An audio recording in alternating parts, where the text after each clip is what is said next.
welcome back to Curiocity. We out here. How we feeling, baby? I'm feeling really good. Me too. I got butterflies in my tummy. Ooh, little butterflies. This is the first guest.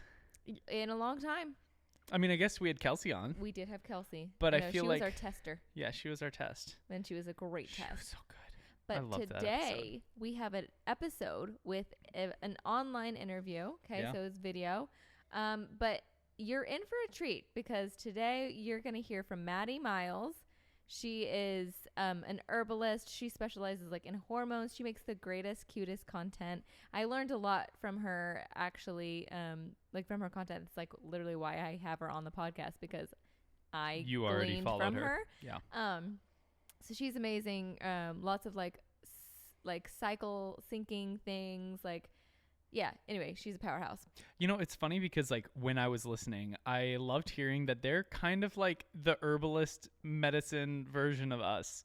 It was just so fun hearing like another dynamic that was so similar to us, where it was like, yeah, one of you kind of does the social media thing, one of you kind of does the techie thing, one of you is like, you know, it was really cool.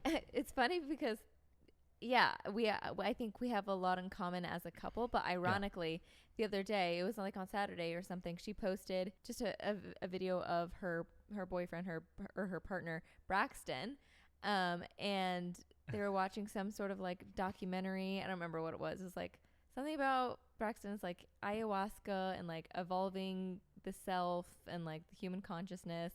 Yeah. And like something like that. Like that's like so him. And I messaged her, I was like, LOL, same, but like I'm a mushroom girly. Yeah. She goes, and she like messaged back out to me. She was like, that's actually hilarious because I thought of you when I posted this thinking that like you were gonna respond. Oh my God, amazing. So I was like, wow, clearly in our like little conversations that we had, she could already feel it. Freaking figured me out. I was like, oh wow, I feel baited, but I'm glad to be baited, I guess. I'm like happy to be here. Yeah, this is fine. I'm happy to be known. Yeah. I feel like that was the thing that was exciting to me. And I know this isn't like the main topic of the episode, but like I have said for years and years and years, I do not want to be special. I don't want to be the anomaly in men in the way that they relate to their partners and the way that they relate to the world.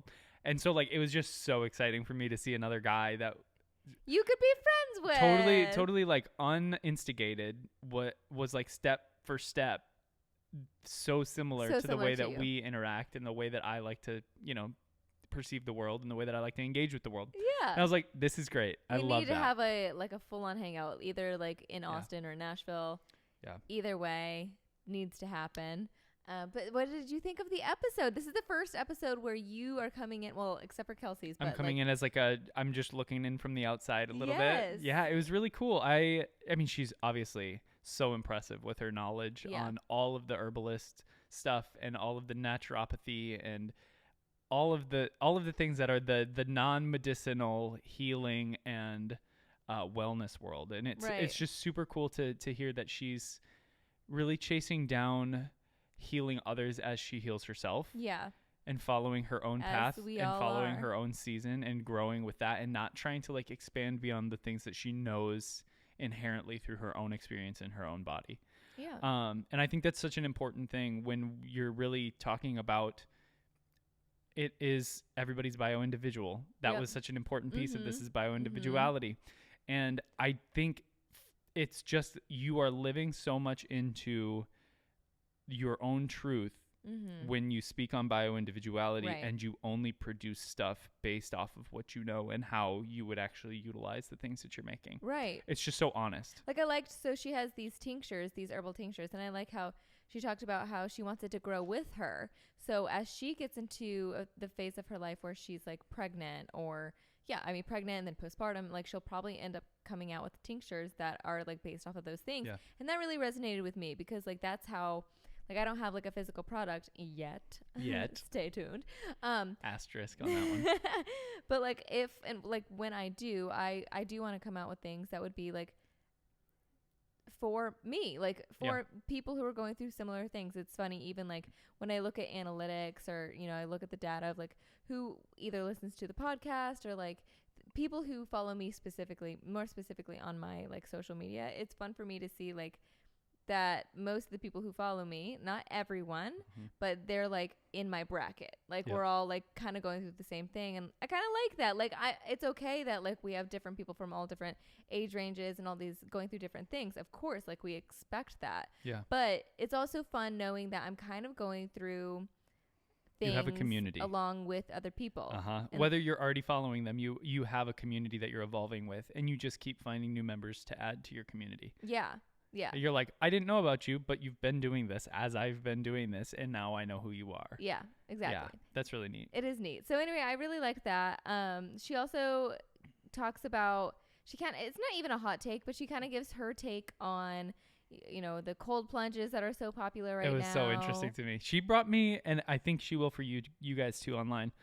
She brought me such new information that I hadn't even really considered in regards to cold plunges and how they should actually be utilized. Yeah. And you have to listen. It's so interesting. Yeah, it's fascinating. It is something that I had brought up to you before. I'm like, I'm good. I already am like hyped up. I don't need something to like hype me back up. Yeah. But that's like on cortisol. So you guys have to like listen to that. Yeah, that's specifically on the cortisol through moments in your life. But I thought it was so interesting when she was talking about cycle syncing with cold plunges and then specific times of the day to like link all that up. It just was very, I loved it. She calls herself a little like nerd, like a little like information nerd. So like she's so happy to like go into all those things, which I know you guys will just eat that up because I know the curious cuties. I know Curiocity citizens are like all about give me that like data. And she delivered. Okay. So she delivered data, but she also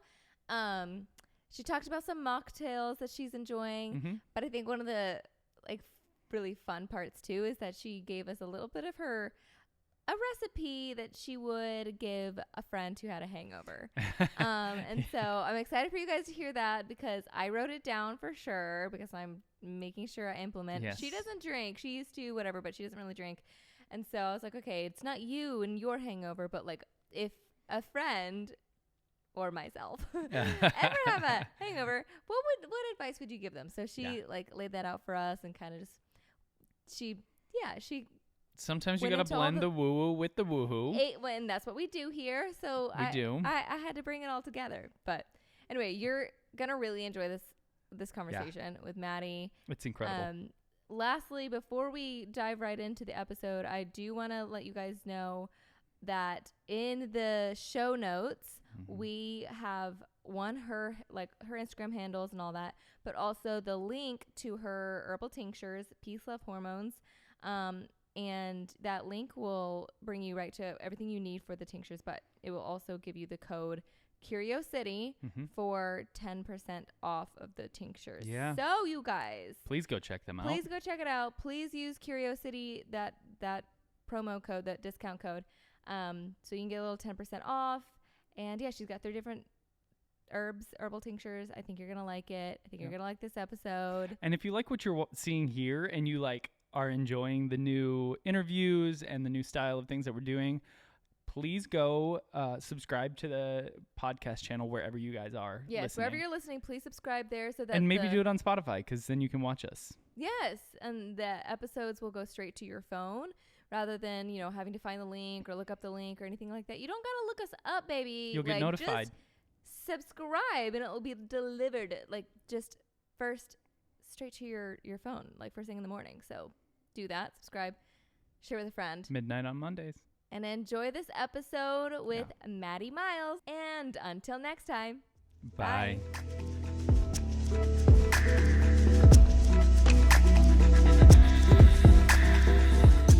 So my journey into what I do now started when I was about 10 years old.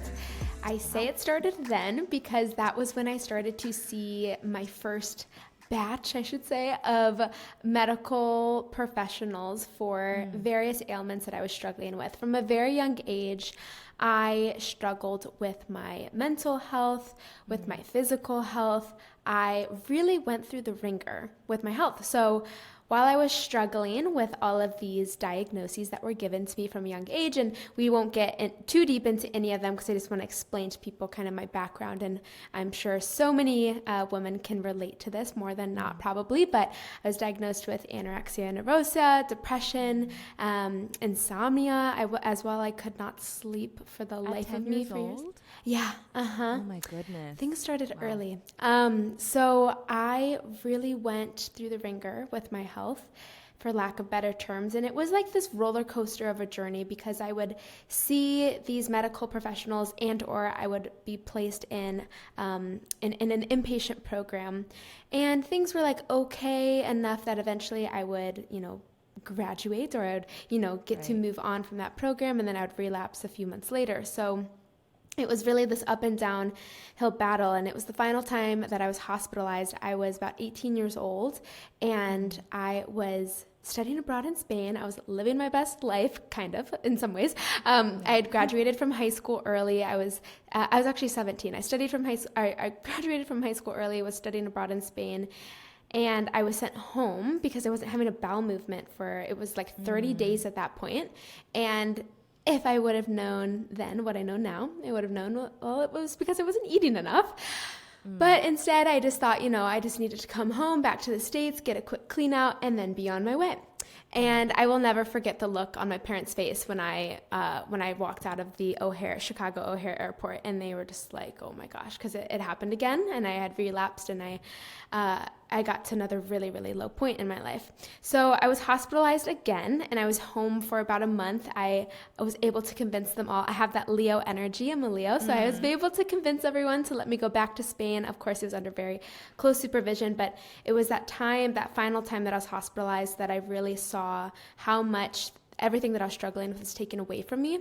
But I also really saw and voiced this to my parents, everything that we had done up until that point, all of the time and energy and unfortunately finances as well that were spent on these programs, and seeing the top, dietitians and doctors, etc. in Chicago was just not working. So clearly we needed to do something else. And I was ready. Finally, at that point, I was ready. So my mom, who is amazing, truly an angel, went back to the drawing board. She found an integrative and naturopathic medical clinic in Chicago. It was actually right outside of Chicago. We made the commute.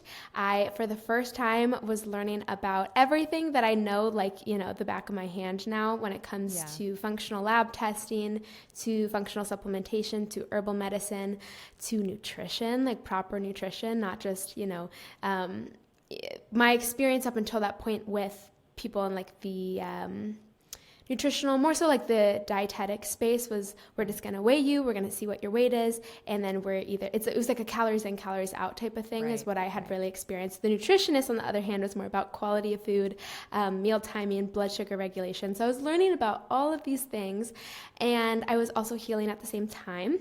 I went to undergrad, so eventually my Spain program ended. I came back to the States for the University of Missouri, and I studied nutrition and dietetics.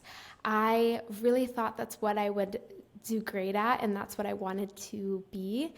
My parents knew all along that was not they knew that I was definitely calling towards a more holistic, natural approach for sure. So I found my way to that after undergrad. So I completed my 4 years. I studied herbal medicine and naturopathy. That's where I'm at right now. Peace Love Hormones, my brand, actually started off as a podcast when I was still finishing up my postgraduate studies. So I wanted an outlet beyond just social media, because I had an Instagram at that point, and I had a website that was a blog, because I didn't have any physical products yet. It was just purely a blog of hormone healthy recipes and information, and relevant research as well. And then I had my podcast, where I could really just talk about a lot of these topics for a long period of time. And it was super fun, because don't get me wrong, I love social media, and I'm so grateful for it, because I have a business because of it, and I've been able to do everything organic, which has been amazing. But the podcast has provided this outlet for me to really speak my mind about things, and to to really talk about things for a long time versus like social media where people, you know, really quickly want to scroll past a post. So I love my podcast. It was just called like the Maddie Miles podcast, and I was signing off every episode as Peace, Love, Hormones. And my brand designer who really helped me. I mean, she created my logo for me. She just helped me with so much in the beginning stages when I really, really was like starting out. She recommended that I called it Peace, Love, Hormones when I was, you know, formulating my tinctures. I had everything ready. I just, you know, we needed to actually create the labels. What were we going to put on the labels in terms of a logo? What was the company going to be called? And she was like, well, you always sign off your podcast with Peace, Love, Hormones. I was like, bingo, that's it. So that birthed Peace, Love, Hormones. We still have the podcast. We have 3 tinctures now. I have an incredible team of fellow herbalists and naturopath doctors and traditional Chinese medicine doctors in California. So we do everything here in the States. And I'm pretty much like, I'm by no means like a one-woman show. I have an awesome, amazing, large team. But in terms of like the front facing of the brand, the one who's doing all like the research and the formulation and like outreach to people as well, and the content creation, that is marketing. Just me. Yeah, it's just me. So I definitely can't do all of that forever because it's a lot, but I love it at the same time. And it's been able to, it allows me to connect with everyone who has a touch point to the brand, which is super special, and really just manage all of my affiliations as well, whether it's like coming on a podcast like this, having people on my podcast, etc., speaking at, you know, webinars and seminars and events. I really have just been like the first touch point and point of contact, which has been super awesome just to see how much this brand has done over the last 2.5 years. It's actually 3 years in November. So it's been such a journey. 3 years sounds like a long time, but it's also not a long time.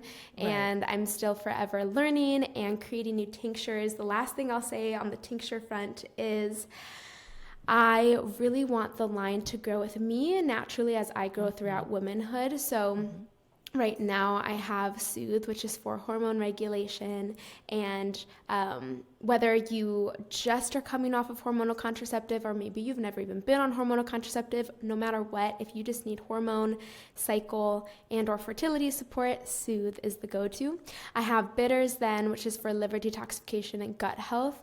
So again, 2 other key organs and systems of the body when it comes to not just our hormone health and our periods and fertility, but our overall well-being. Our gut just accounts for so much, and our liver as well. And then the third one, the one that I released back in sometime in the spring, is Sleepy. It's not just for sleep, it's also for the nervous system. So we're really targeting with the 3 tinctures that I have right now: adrenals, brain, liver, gut, nervous system. We're targeting the main organs and systems of the body just to create overall balance. So that's where we're at right now. When I eventually, inevitably become pregnant, I will definitely have tinctures that are more specific for pregnancy and tinctures specific for postpartum and breastfeeding. So they'll all come in the future, but I'm definitely a quality over quantity type of human in all areas of life. So that's where we're at right now. That is amazing. So many,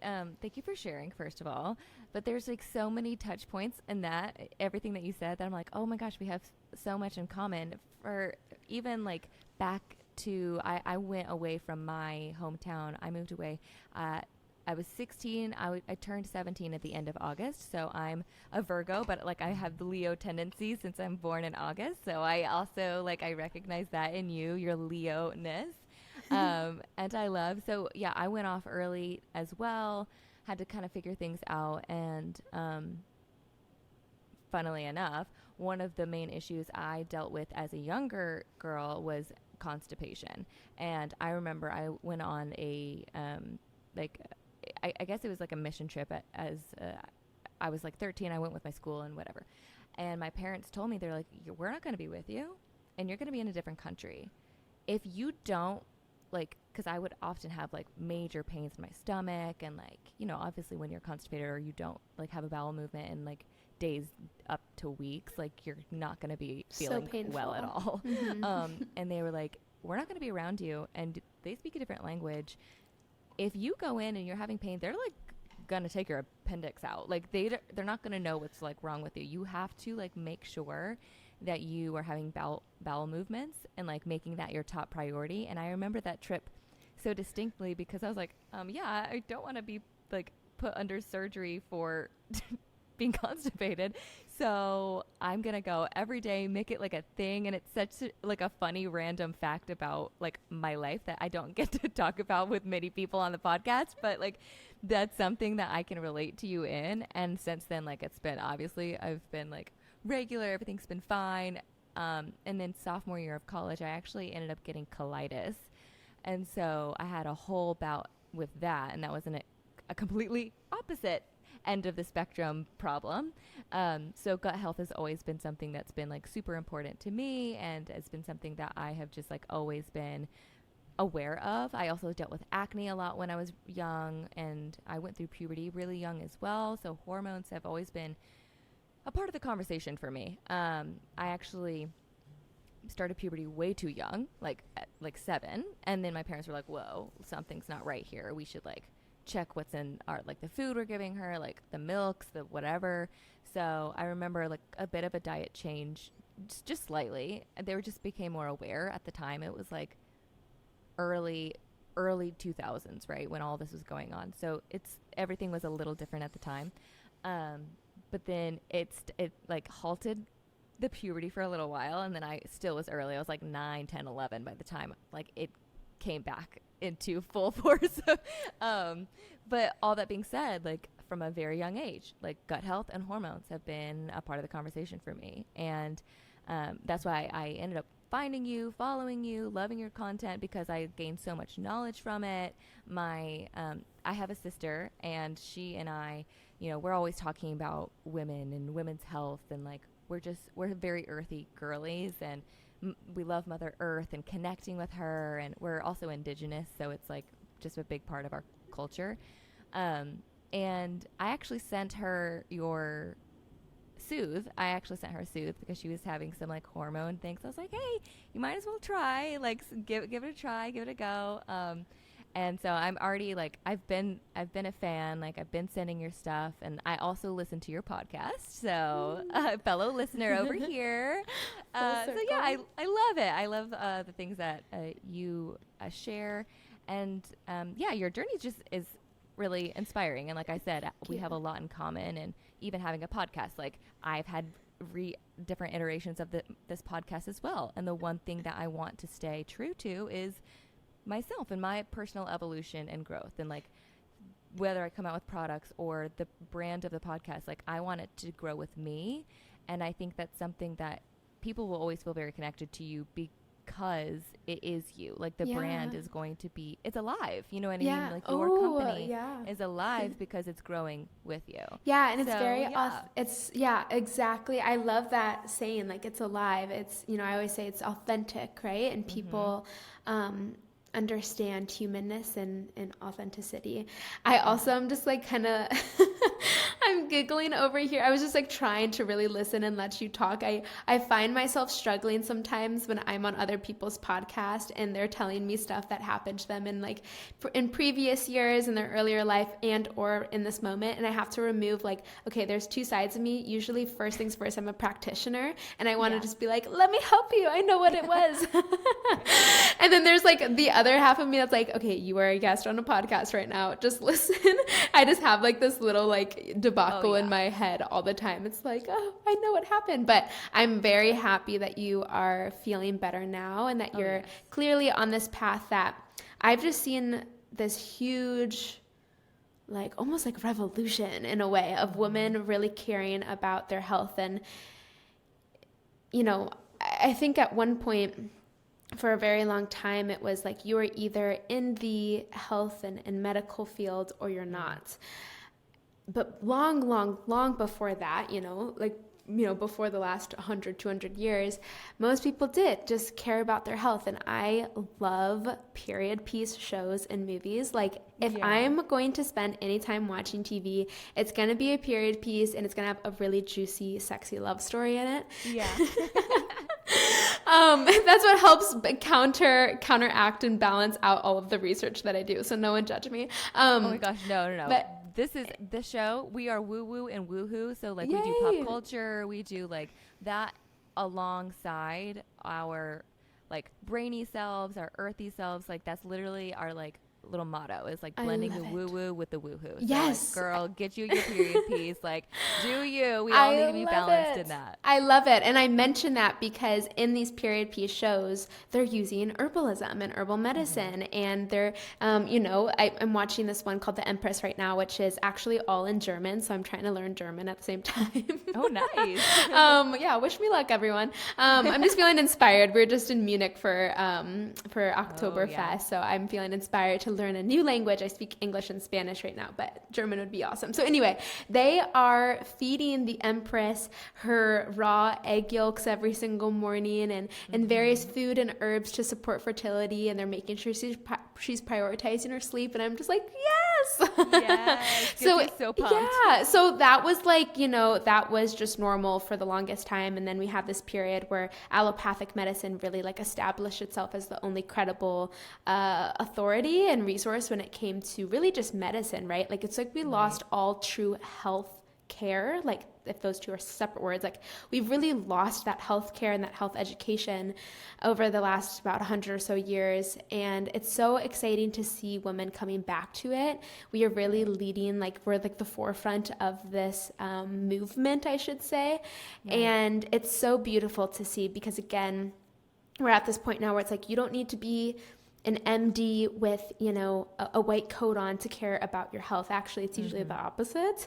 Yeah. You can just be anyone. You can have, no interest in actually being a professional in the natural health and medicine space. And instead you want to, be a fashion designer or, a marketing specialist or whatever you want to be. But I still see women, no matter what career path they've chosen, they still take care of their health. They're coming to this point of taking care of themselves first and realizing that they can show up so much better in every other area of their life when they do so. It's really beautiful and empowering to see. Last thing I wanted to say before I forget, thank you for taking care of your sister and sending her that herbal. Is so cute. I love hearing stories like that. I hear them a lot of sisters sending each other one of my tinctures, or even just like sending a podcast episode or my account and being like, hey, listen to this. It's really beautiful to see. Sharing is caring. Sharing is so caring. I have two sisters, and the older one like loves Sleepy. And it was funny, I was with her over this past weekend at the wedding in Nashville. My whole family was there. And she's like, okay, now I'm not breastfeeding. She's a new mama. I'm not breastfeeding anymore. My cycle's been all wonky. I want to start taking Soothe. Yeah. And she's like, but can you just hook me up with the Soothe? She's like, I want to support you. I will still buy the Sleepy. I'm on subscription, but just hook a sister up with Soothe. Yeah, literally. Yeah. I think it's amazing too when you're talking about like women are kind of leading this like almost like this revolution. It's also, we're healing the witch wound. I don't know if like you go into that much, but like, it's very healing. And I'm, like I mentioned, I'm also indigenous. So there's like a lot of pain from this times in history, not so far away history, where we weren't allowed to practice and use our sacred medicines and the things that now everybody's like coming back around to. You're like, oh yeah, those things are good for you. We're like, yeah, we've known for like forever, but like there's a big chunk of our history now where we weren't allowed to, and not just indigenous people, but also just in general, like women were called witches when they used plants to heal or to even to thrive, to help other people. And I feel like in a big way we're also healing that witch wound, if you will. Oh, for sure. We were just, I mentioned this before, but in Europe for 3 weeks. And I believe, I really apologize if anyone actually does, go to this tradition and practice this tradition. I can't remember if it's from Italy, it's in Italy or not, but there's like the burning of the witches still done to this day. What? And I was like, but it's supposed to be like a big, no, like fake ones. But like fake ones, because basically representing like the witch hunts that used to happen though. And our tour guide told us about that. So it must have been I feel like it must have been in Italy, because that's the only place that we did a tour out of everywhere we went.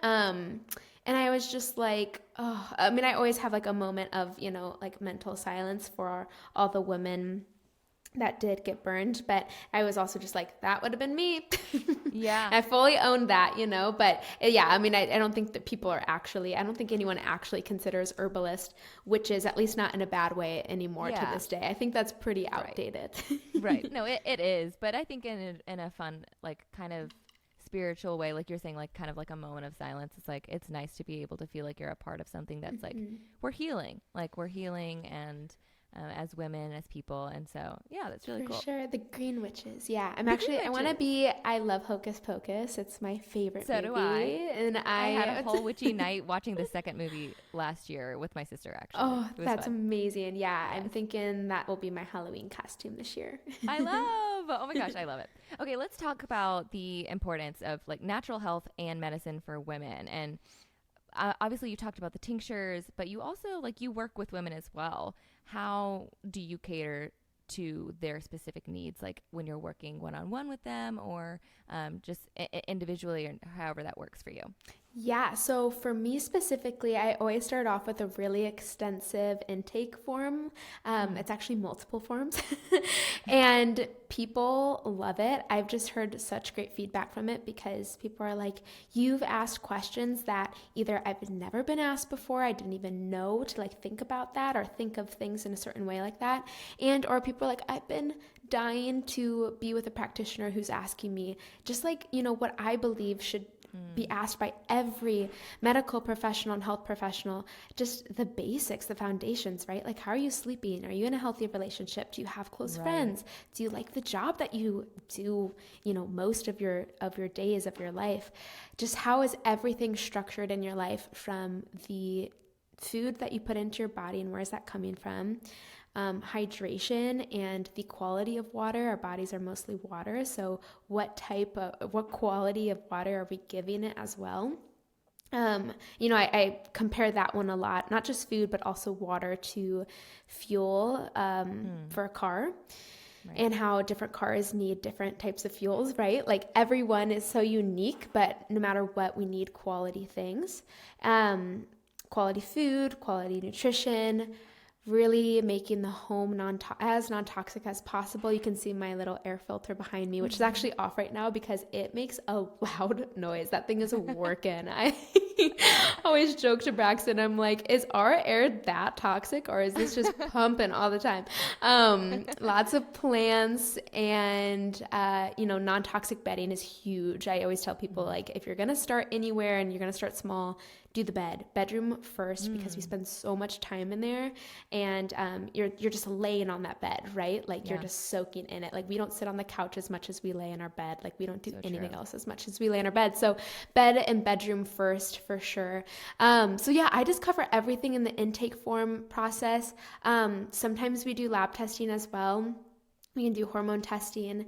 I love the HTMA, the hair tissue mineral analysis. That gives us a really good glimpse. I'll either do both of those together, or I'll just do the HTMA depending on what the woman is even struggling with. And if I can't get enough of an idea just from the intake form alone and the foundational plan that we start off with the first month, then we do some more testing. Nothing in terms of testing that I do is very expensive. It's not thousands and thousands of dollars, but everyone has a different budget, of course. So we really try to do as much as we can, just without having to do the testing. But really, it just depends. I also have some women that come in and are like, you're the 10th person that I've seen, and I haven't gotten any answers. I haven't moved anywhere. And so then maybe we'll just start off with testing right away. And sometimes I actually I contact them if I'm looking at their intake form, and I'm like, okay, do this test. We're going to push back our appointment a little bit. See me once you have the results. So everyone's super different. I have to treat everyone as they are, which is a very unique individual. So every appointment looks very different. But in terms of how I take care of women, it's the full thing. So I cover nutrition. I cover everything that I just mentioned before, because everything matters when it comes to our overall health, our emotional health, our mental health, our physical health, everything. So we just get into it all. And usually it takes more than one session, because I could talk to someone for 8 hours. So usually, You treat everybody like, what is the word they use? Like we're all. Oh, like, bio-individual. Bio-individual? Yes. I love that. Yeah. Because that's something, I know you were vegan for a time in your life, right? And that's like, it works for some people, whatever. I also was vegan for 8 years. I actually stopped being vegan like this year, as I was focusing more on my hormones and like things that I was like needing, especially in the next couple of years, like planning on like trying to start a family, all these different things. So like my mental is like, I'm in a different place now. Mm-hmm. And that's something that, yeah, you talk about how everybody's just so different. And so it's not anything is like a one size fits all. And I really appreciate your approach in this time, especially where people are so, especially on social media, are just like so gung-ho on like one way, like one diet or one type of like routines or exercises. And I mean, even within just women, we're all so different. But then even like, especially comparing like women to men, like those are very different bodies, right? Needing very different things. Yep. Oh my gosh. Yeah. Looking at a study that's touting the benefits of, for example, like the keto diet or the carnivore diet. Right. And, no one knows unless you like really look into like the study that study was done on like 60-year-old white males. That doesn't really apply to us at all. I actually just recorded, it had to be a 2-part because it was just like, there was so much to cover, a 2-part series about these health trends that are out there and basically the idea behind them, like how they actually work and the pros and cons, because everything has pros, right? Everything has cons to it. So I just talk very openly about it. And actually in one of the episodes, I'm joined by another one of my friends who she talks about how she just was a yo-yo dieter for so long, which I think a lot of us can relate to that, especially growing up. Like even before social media, we had like magazines to tell us what type of workouts that certain celebrities were doing and how they were eating. And then, I just remember as a young girl being like, oh, like, Jennifer Aniston's doing that. Like I have to too. So yeah, it's like, it's everywhere. We're just bombarded. And now it's like we have social media, so we can just pick up our little handheld device and see people from all over the country, all over the world and what they're doing at all times. And I'll say it again, I said it earlier, I do see a lot of the beauty of social media and getting to connect with people. I'm on this podcast right now because of social media, but there's also just so much information out there. It's really overwhelming for the human brain to take that all in. We aren't built to know everything that everyone is doing at all times. So it definitely creates like a big debacle. I think it can be a really big issue. So that's why I wanted to dedicate 2 podcast episodes. I could probably dedicate 10 more to talking about them and just breaking down each of them. Women should, really just we should just stay in our own but our own group when it comes to research. We definitely need more representation in the research as well, because also a woman going through menopause is still different category than a woman who's trying to prep for pregnancy, for example. How them two should be eating, like a woman going through menopause, perhaps the slightly lower carb, more higher fat, higher protein really works for her body. But again, that's not for everyone, every woman going through menopause. I do want to say that. But generally speaking, they tend to do better than a woman trying to get pregnant. And then you also have, women who have endometriosis and how they need to treat themselves differently than a woman same age as them, both trying to get pregnant perhaps, but someone has endometriosis. So it irks me definitely sometimes, seeing, especially, it's mostly, I feel like, medical professionals, and don't get me wrong, it's some non-MDs as well, but it's like, what goes the most viral and what is, more appealing for a book title. It's usually when someone takes an extreme approach to something. So if someone can promise you hey, follow my diet and you will lose 20 pounds in a week or whatever it is, right? Like that's definitely more attention grabbing on like a book cover or in an Instagram bio than someone who's like bio individuality. Right. Exactly. I wish it wasn't like that, but I see how it is. Yeah. Well, one of the things that's like kind of popular right now that you recently talked about and you recently like made a reel is the cold plunges, the ice plunges. I really liked your take on it because as someone who, I mean, I love me a sauna, like I love a good sweat sesh. Like there's a lot of things that I can jump on board with, I can get on board with, but like the ice situation, tell me your thoughts on it. Yeah, absolutely. I'm so happy that that video got the attention that it deserved because it was like, this is slightly different than my normal content, but I've been meaning to post about cold plunges for literally a year. I kid you not. It's been on my content list and I'm just like, I need to do it. So why it's taken me so long in part is because I don't do them a whole lot myself. So when I do them, I just haven't been remembering to videotape myself in the cold plunge. So my take on it, if anyone wants to go and see that post, it was posted on September 26th. I talk about how cold plunge, yes, there's truth to everything, right? Like, yes, the cold exposure has some amazing health benefits. However, just like anything, there's never like one thing that's amazing for every single person. And, you know, a cold plunge done in the morning can yield very different results than a cold plunge done in the afternoon or a cold plunge done right before bed. So it's really, you know, I've seen so much information out there about cold plunges.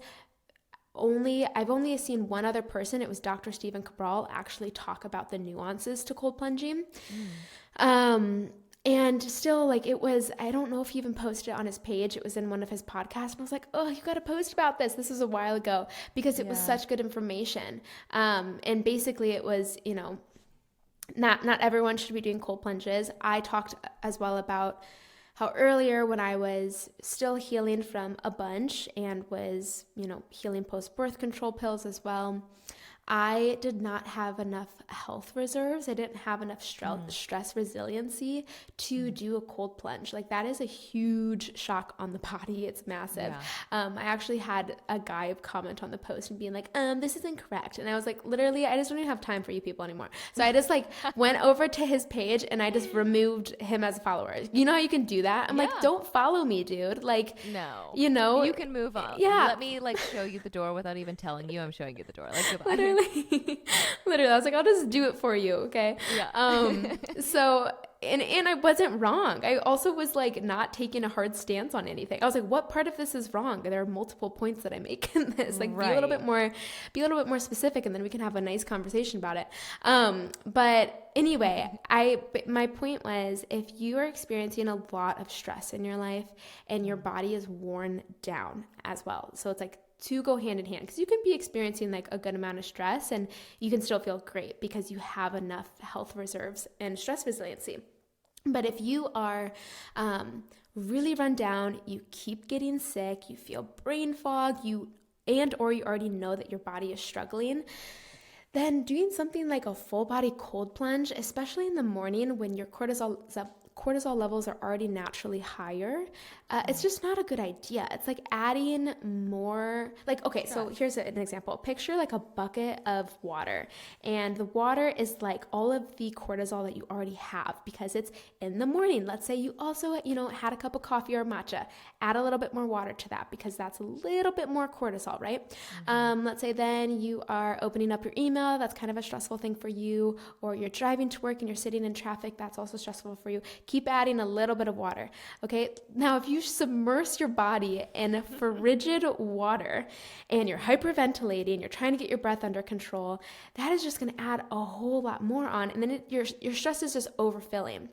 Now, we can't take that much stress. So instead of, you know, doing something like that, I would say, I mean, there's so many other things that I would recommend that someone does to support their health. But first, build up your stress resiliency. Also for women, we have a higher stress resiliency in the follicular phase of our cycle, in the ovulatory phase, and at the very beginning of our luteal phase. Second half of the luteal phase, and when we're on our period, it's definitely a time to go inward. Sauna would be really great. I know some people say, you know, a sauna when you're sweating out a lot, when you're already kind of, depleted a little bit, maybe isn't the best. Just don't do it for too long and drink, coconut water with some lime and sea salt afterwards. I usually find that saunas do more good than harm for sure. But again, listen to your own body. It's the cold plunging that creates a lot of stress. So if you're going to do something like that, a high intensity workout or cold plunges or, whatever else, requires a lot of energy, do that in the beginning stages of your menstrual cycle. And then, if you're struggling with your health overall, I really recommend doing a facial cold plunge, because not only is it really great for your skin, and it makes it more hydrated and it helps with clear skin, but it also does stimulate, it sends signals to your vagus nerve, which is the main nerve of our parasympathetic nervous system. The parasympathetic nervous system is the half of the central nervous system that is the rest, the digest, and the heal state. It's actually the only state in which our body can actually heal. If our body is in the parasympathetic, we can heal, we can digest food. When we're in the sympathetic, which is the other half of the central nervous system, that is when we're up and doing things. And it's not a bad thing to be in it, right? We actually want to be in both and have equal times in both. You can't be in both at the same time, but you want to have, equal amounts of both, maybe even like a little bit more of the parasympathetic, just so we have a little bit more time to recover every single day. So doing something like a cold plunge is just going to kickstart that sympathetic nervous system. So it's also not great to do like right before bed, for example, because you don't really want to be revving up your juices before bed. So, I usually do mine around like 1 in the afternoon, 1 p.m. It feels really nice to kind of do it after lunch. But, it's one of those things that, again, you just have to feel into it. Some women are like, I love cold plunges. I also do always ask, like, do you love it because you're addicted to cortisol? Because I also was like that for a very long time. Or do you really just love it? Do you really feel great on it? Because that's totally possible. And then I meet a lot of other women. You'll even see if you read through the comments on my post who are like, nope, does not work for me. And I just love that, everyone listens to themselves. And at the end of the day, I'm just someone posting a video with some information on it. We always have to make the best decision for ourselves. So I feel like over the years, I've seen my following become so much more empowered in their own bodies too. And everything always comes from a place of love and kindness, really. Like, I feel like the only negative comments I've ever got have been from dudes, and I just remove them as followers. But otherwise, like, women, I've just been just a lot more confident in their own skin, and I love to see it. Yeah, it's fascinating that the facial ice plunge versus the whole body. It's like every time I see somebody getting into the ice, like their full body, I'm like, but their face is never in it. It's like one or the other. It's like, and for myself, I want to start doing, like, putting my face in ice water, but what I've been doing previously is I've just been taking an ice cube and like just rubbing it on my face and like on my neck, and that feels really good too. But I imagine like the full water feeling sensation is like a very like calming feeling. So I saw you did that, I think, today on your story as well, and you got Braxton to do it as well. I swear, he always just like it's almost like it's like a psychology experiment for me now. I like see if I do something and if he copies me. Like when we were driving the other day in the car, we had like some like nuts and seed mix in the center like console area. And that dude eats, this is just a side note, but like he eats so fast, and I always am like, okay, let's take a deep breath. Come on, let's eat a little slower. And so I actually stopped eating the snack to see if he would stop, and he did. And then like I waited like a few minutes, and then I reached back in the bag and grabbed some to eat, and he did it right away, and I was like, I knew it. So same thing, like I did the ice plunge, and he was just like, or the facial ice bath, and he was watching me. I could just tell like, okay, he's watching me, he's interested. I went back inside. Sure enough, I look out the window, he had taken his shirt off and started doing it himself. That is so cute. Actually, that's what I wanted to kind of get into next, because obviously you have so much information, and a lot of people when they listen to this, they can find you, they can hear more. And I wanted to kind of ask more like some more fun personal questions if you're down for that. Yeah. Okay. So let's talk about Braxton. Was he always into health like you are? Like, is it more just a follow situation? Does he have his own, like, was he like this before you, basically? Yeah. Oh, I love that you asked me this, because as you can tell, I just like lit up. I love that man so much. So we met almost 3 years ago, and what really drew me to him actually was he already cared about his health. So I was with people before who didn't really prioritize that, and it didn't work out for a reason. That's such a big part of not just how I live my life, but also in one of my biggest values as well. But also the better someone takes care of themselves, the more they can show up, not just for themselves, but for the relationship and, future family as well. So it was super, super important to me. And that's also what drew him to me as well. I mean, he was the one who asked me out on a date first, and he was the one who initiated everything. So we both cared about that a lot. And on our first date, we just got into this super, super long conversation. I mean, we're sitting very close to each other on a couch at one of our favorite, it's like a comedy club / like just hangout spot. It's this really cool place in Austin. And we just talked for hours and hours. And he had told me that he had already listened to my podcast. And I was like, which one did you listen to? Because he said he listened to one of the episodes so far. And I said, oh, which one did you listen to? And he goes, the one about coffee enemas. I was like, oh, okay. So we're just diving straight in. I was like, all right, well, I guess that makes me a little bit more comfortable. So yeah, he's always cared a lot. I will say us being together has made him a lot more, number one, just knowledgeable about women's health specifically.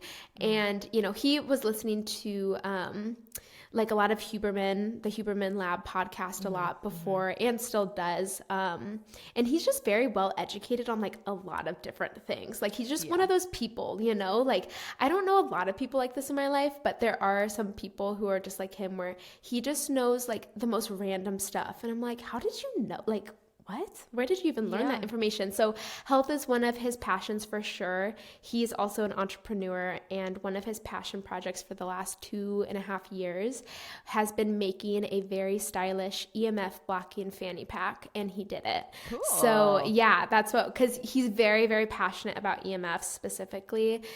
So our whole house, we EMF proof our house. He's very passionate about it because it does really deteriorate sperm and egg quality as well, and can cause cancer growth. So that's like a big thing of his. Not that I don't care about EMFs, I really do, but that's definitely like his wheelhouse. Like his, it's his. So which is great, and I love my fanny pack, and I have all these different fanny packs now, and I didn't have to pay for them. So that's amazing. And my phone's not cool. torching my collaborate. boobs. Yeah, we just do tuck for sure. in some tinctures in the fanny packs, and like we'll have a whole little crossover moment. Yes. Okay. And that's another thing I want to mention about Braxton is he has helped me so much with peace love hormones, and has never asked for a thing. But I mean, we live together. We're creating a life together, and he has just been such a big supporter from the very start. And I was very much like, I'm going to do this by myself. I don't need any help, even though he has like 5 years on me in terms of being in the e-commerce space, and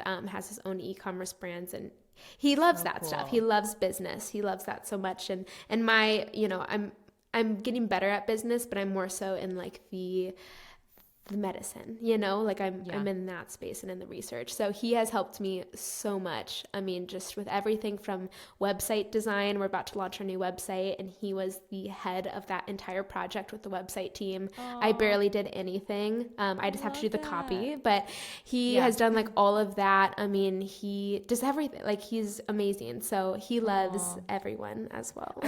I really relate. I mean, so I don't know if you know this, but this podcast is actually me and my husband's podcast. Yes, I saw that. So he's on. We're in this whole new season because I just relaunched the pod as a different name. We were under a name called Deconstruct, and now it's Curiosity.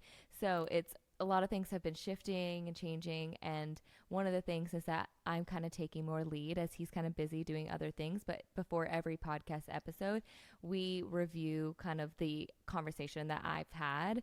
And so he goes in the beginning, and like he's just like so sweet. He's like super techie, like I said. He's the one who like sets all these things up. He does our graphics, and he does like website, like same sort of thing where it's like a perfect team collaboration where we're like running and the copy, the creative stuff, but it's like the logistics of like the web and graphic and tech. I'm like, that is all you, and I'm just gonna stay in my lane, and we just like are such a good team together. That's beautiful. That's so beautiful. It's too hard to do anything by yourself. Like it's just, it takes, the saying is it takes a village to raise a child. It takes a village to do anything. Like especially to start a business and a podcast, and it's so much. So that is, I love that you and your husband do that together. I've had Braxton on a few episodes.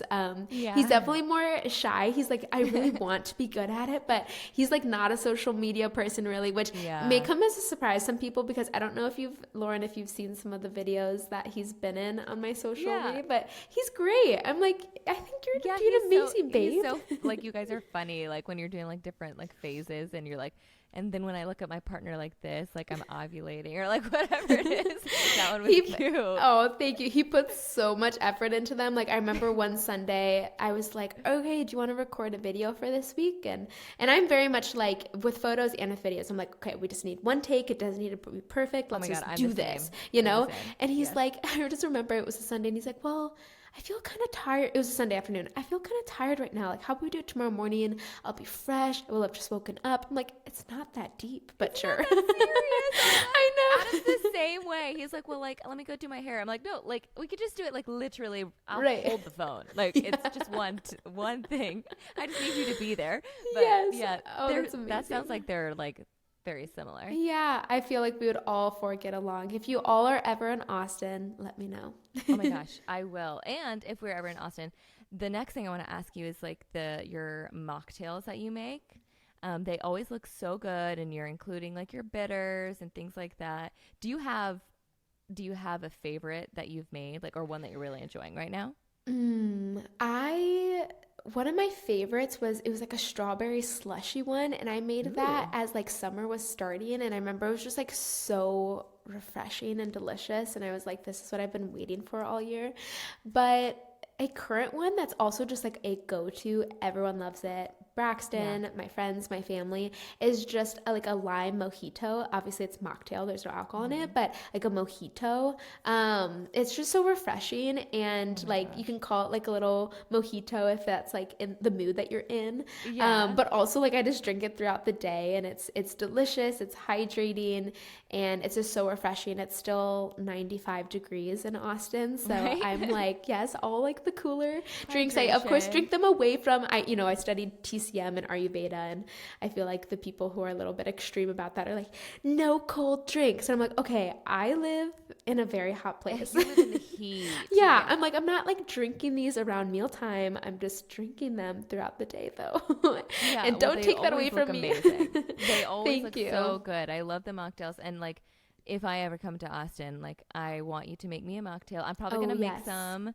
I make them all the time. I make mocktails and cocktails, though. I don't drink as well, but I love just like creating concoctions and like using different herbs and different like little drinks that I have like around. So I might have you. Well, is that mojito one? Is that on your socials? It's on the Peace Love Hormones page. Yeah, it's super easy. I have like the whole recipe out on there, but I always use Mountain Valley sparkling water. I love Mountain Valley. It's so good. Can they sponsor our podcast? I know, right? So use that. Their sparkling water. They actually have a lime one, but I usually just get the plain, and then I'll add it. I just flavored drinks sometimes weird me out, like flavored water. Like, how is this flavored? Like it just never tastes good in my opinion, but I get like their plain sparkling water, obviously fresh limes. I usually pick my mint, or I get spearmint a lot for those drinks from my garden, but it's been so hot here that actually it torched all my plants. So we just buy it now. Hopefully next year will be better. But anyway, and then some herbal bitters and a little pinch of sea salt, and that's it. And like shake it up. And sometimes I'll add like some honey or maple syrup if I want it to be a little bit sweeter. And when I'm shaking it up, But I love making mocktails. It's so fun.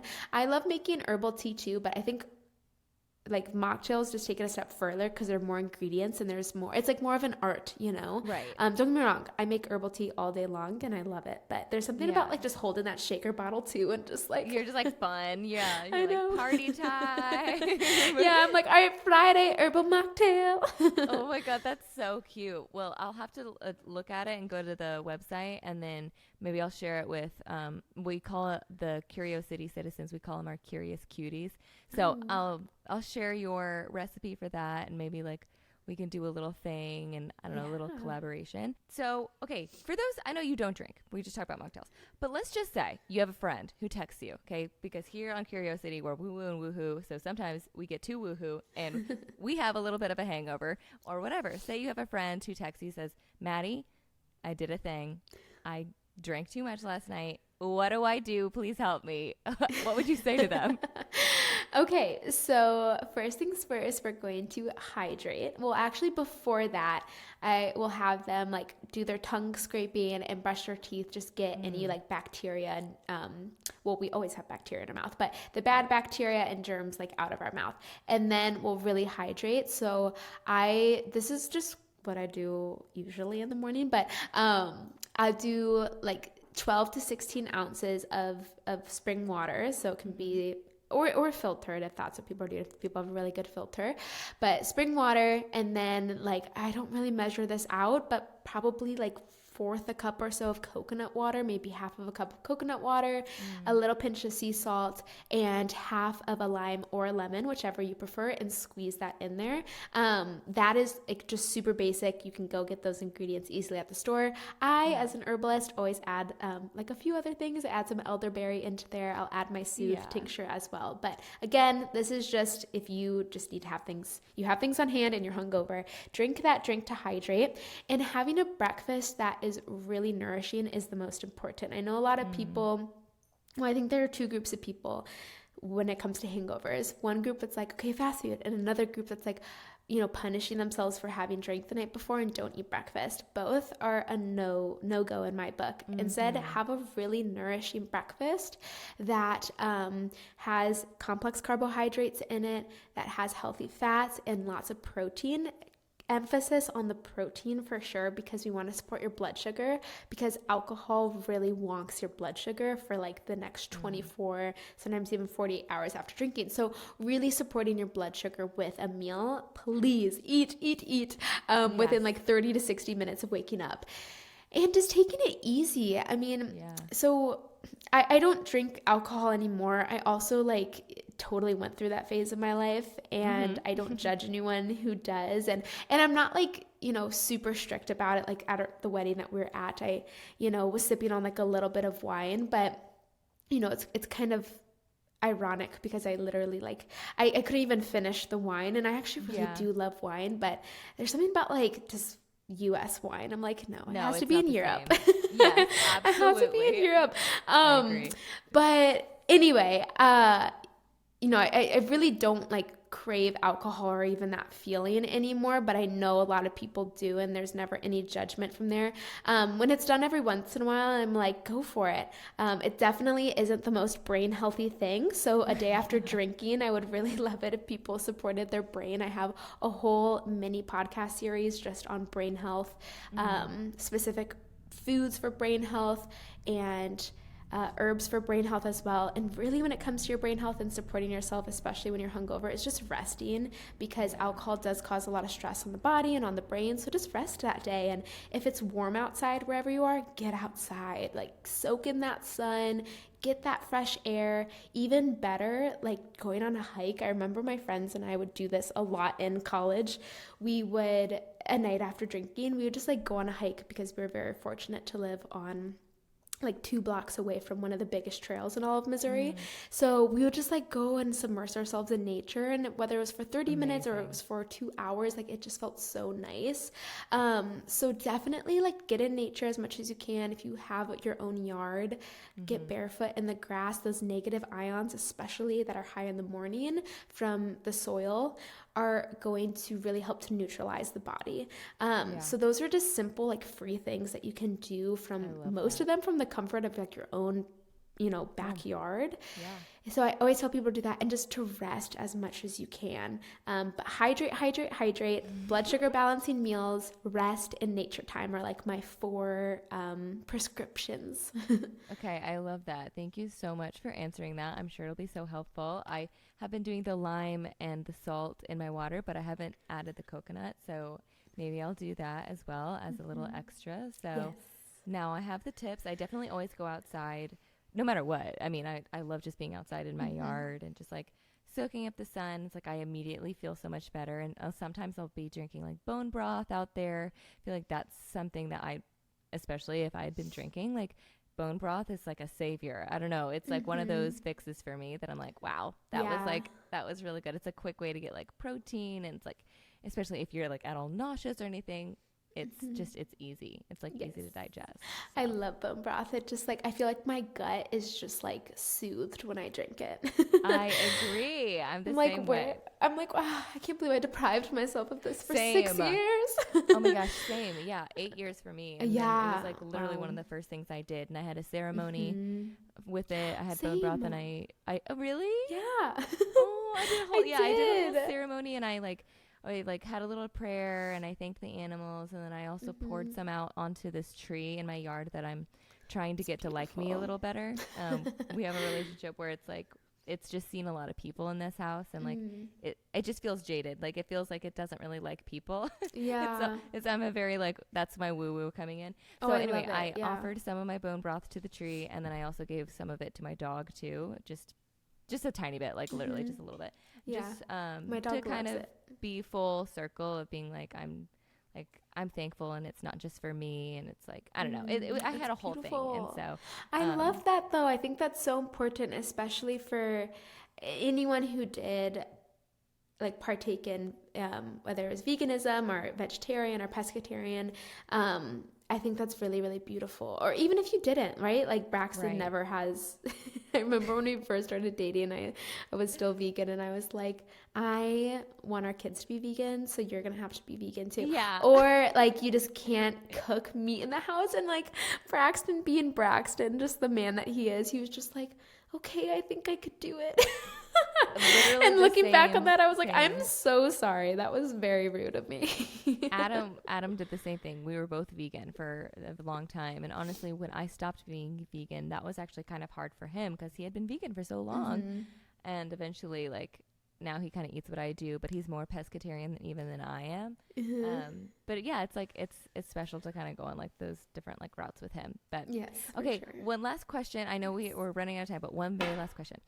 What do you envision for the future of natural health and herbal medicine, especially in the context of women's health? What do I envision for the future? Yeah. What I hope for and envision is that it will continue to grow and that this is actually like a big hope of mine, and I do think that this will come true.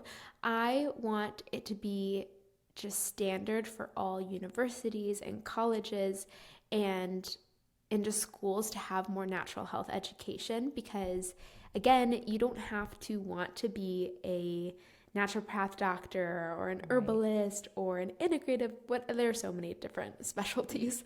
I named like 3 of like hundreds. You don't have to want that for yourself as a career, but we should all just be given this information, especially women, about our cycles, and men, because men have hormones too. Like they need to understand how their bodies work too, and how to optimize their own well-being. So I envision that for the future. And just having more in general, like across the board, more naturopathy schools, because for the longest time, that's all we had until whatever we could talk about. That's another story of the families that are still around today that started that back in, 100 years ago or so. So very baby, like the allopathic medical system is still in its infancy in many ways. So I don't see those like going away per se, but I do see there being more like union and more respect for the natural ways of healing the body. And overall just like a collective move away from the medication so much, especially the ones that are unnecessarily prescribed. I will say that. So that's like what I see for the future. I mean, we're already seeing this now, but just women becoming more interested in their hormones and in their cycles and feeling less shame around it. We're already starting to see that. So it's really beautiful to talk to other women like yourself who are in this phase before motherhood, or maybe like they're already moms, but they're learning about this now. We're learning about this now, and we're going to pass that on to our daughters, who hopefully pass it on to their daughters, et cetera, et cetera. Or even if you don't have kids, passing it to your nieces or your friends' children. You know, I always get like transported in my mind and sometimes in my dreams back to like the primal days and being in like a tribe of women and really just being open and honest about everything that's happening to us and supporting one another and loving on one another instead of like the competition and just the pain that has really brewed over the last, you know, however many generations. So I really see like us breaking down all of that as like the younger generations come along. You know, there's this joke between the older generations. I've just heard it from like parents and grandparents of like, your generations don't want to work. And it's like, it's not that we don't want to work. We just have very different values now, and we take care of our health and our happiness, and we want jobs that fill our souls, right? Yeah. And we want to work for people who are kind-hearted. Right. And not all of us, and some people do, but not all of us really want to climb like the corporate ladder, for example. And that's totally okay. Like both sides are okay. If you do, that's great. If you don't, that's also okay. So I do see a huge shift going on, and it'll just be really cool to watch progress. I just can picture myself as like a grandma being like, back in my day, I had to make TikToks to show people that we have 4 different phases of the cycle. Yes, I made TikToks, and you know, sometimes they would get into troll land and people would say mean things to me. I'd have to block people or remove them. Yes. Oh my god. But yeah, and hopefully it'll just be like so normal by then that, you know, it's not like a hush-hush conversation, and that hopefully men will know too. Like hopefully this is a conversation that like it doesn't feel so isolating. Sometimes it feels like isolating to have to learn all this. Like as a woman, even learning about your own body, it's like confusing because like, where's this been like forever, all my life? Why am I just now finding out all these things? And then it's like, how come nobody else knows? Like how come like now I've learned these things. Now I have to like teach like everyone else in my life, because now they need to know when, you know, I'm in my like luteal phase, like I'm going to need more time to just like be calm and take some more rest, or like whatever it is. Like I know my menstrual phase is coming, and it's like hopefully the future is more understanding that our clocks aren't, you know, the 24-hour hormone clock of a man, and it's a little bit more detailed, I guess you could say, than what we've like come to understand even up to this point. So hopefully we just all can have this conversation broader than just women too. For sure. Yeah. I think just in general, like I think the future holds, and gosh, I guess we should all hope for that. But I really do think that the future holds just more empowered humans in general, like empowered women, empowered men of all ages, of all backgrounds, like just more empowerment. I think a lot of people are like just not the nicest sometimes because they're struggling. Like I think that most people just have really good intentions and are born into this world like very open and kind-hearted, and a lot of stuff happens to us along the way that kind of, you know, builds up these walls. But I think that this work, I know it just seems like superficially it seems like, okay, you're just helping with hormones and periods, right? But like on a deeper level, you really have to like uproot a lot of shit that's happened in order to achieve that. Yeah, for sure. I mean, it's not just, you know, the herbs, it's not just the nutrition, it's not just the sleep, it's also like working through stuff that we've been holding down. Systemic things. For sure. So yeah, the future, I mean, only time will tell, right? But like, I really hope that people just just come to terms with how their bodies work and understand how their bodies work, and that we just see a huge uprise of all the naturopaths. Naturopaths being a broad term for everyone in this space, because there are so many of us and so many people have just like a world's full of knowledge to share with people, but don't necessarily have like the platform to do so. So yeah, let's do it. Oh my gosh. Okay. Well, where can everyone find you? Go ahead and shout out your little socials. So my page is the Maddie Miles, because Maddie Miles is taken. So it's the Maddie Miles, and Peace Love Hormones is just Peace Love Hormones. And our podcast is on Spotify and on Apple, the standards for, I guess, podcast, and it's called Peace Love Hormones. I also do have a YouTube channel. I only have a few videos up. I plan on really getting into that in 2024. Everyone heard it here. Woo, so let's hope some other roles have been taken off my plate lately that will allow for some time to do YouTube, which I'm very excited about. And the website is Peace Love Hormones. So and I would love to give all of your listeners as well who want to try out any of my tinctures, you can use code podcast. Also, if you just go over to our website, if you're a first-time customer, you'll just get a little gift anyway. So yeah, you can use code podcast, or you can hop over. And I think that's all I have to say. Oh my gosh, amazing. Thank you so much. Thank you for like all of your knowledge and just being the cute ray of sunshine and information that you are. And thank you for being on the podcast today. Absolutely. Thank you so much for having me. This has been such a joy. I don't want it to end. I know. I'm like, we could have I could keep going forever and ever, but I will let you go for now. Hopefully we'll chat soon. To everyone listening, thank you guys so much for listening. Go follow Maddie and all of her things. You won't regret it. Thank you so much for listening. We love you guys, and until next time, bye.